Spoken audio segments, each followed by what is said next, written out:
Olá, prazer, história.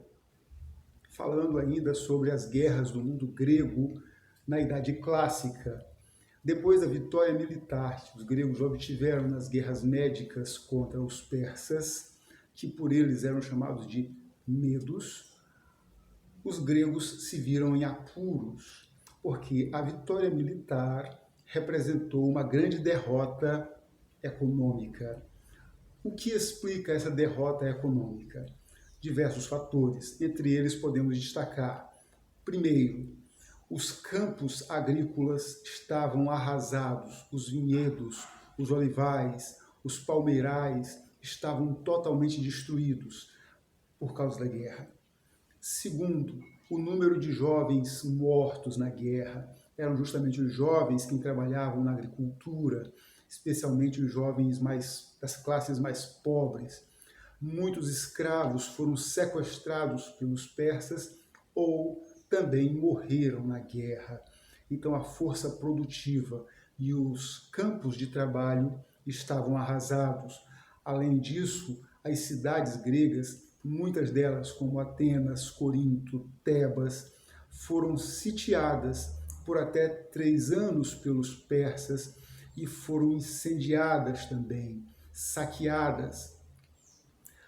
Houve também grandes epidemias nas cidades gregas durante o período do sítio, durante o período em que ficaram cercados pelos persas, o que levou a mortandades horríveis, diminuindo ainda mais a força de trabalho dos gregos. As cidades ficaram arrasadas, todas, e todo mundo tinha uma pergunta a se fazer: se os persas voltarem, será que estamos capazes de resistir a um novo ataque? Pois bem, preocupados com isso, as principais cidades que lideraram a guerra contra os persas tratam de recuperar as suas finanças e o seu poder militar. Agora, partindo para a exploração de outras cidades gregas, gregos explorando gregos.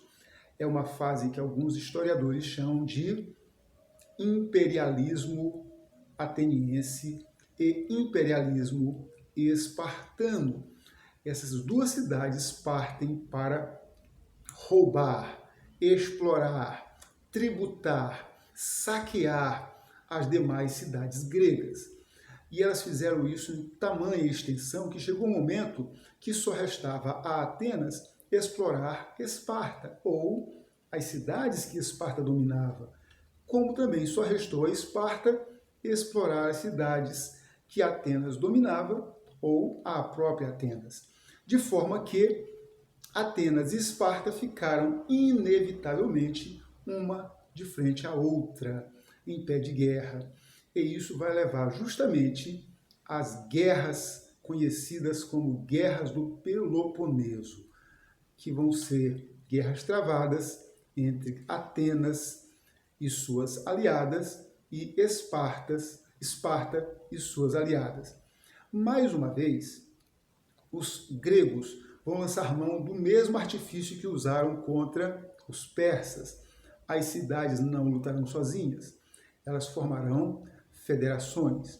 No entorno de Atenas vão surgir as cidades que formam a Liga de Delos, e no entorno de Esparta, as cidades que formam a Liga do Peloponeso. São duas federações de cidades que se unem para combater entre si. E a guerra se estende por vários anos, a animosidade por décadas. E enquanto a guerra acontecia, a exploração de cidades menores que não participavam da Liga continuava, como o sequestro de jovens e escravos para lutarem na guerra como guerreiros, a cobrança de impostos, o saque de sustento, de mantimento, especialmente trigo, azeite e vinho, para a alimentação dos soldados em guerra. Isto vai fazendo com que os gregos se enfraqueçam. E mesmo as cidades que estão em guerra, liderando suas respectivas federações, as pessoas começam a perder o interesse pelas suas próprias cidades, porque elas percebem que o interesse da cidade está se sobrepondo aos seus interesses pessoais. e as nobrezas respectivas perdem o interesse em governar suas cidades, porque é como se eles tivessem perdido o controle sobre suas próprias vidas. Isso vai levar a Grécia à fase helênica de sua história.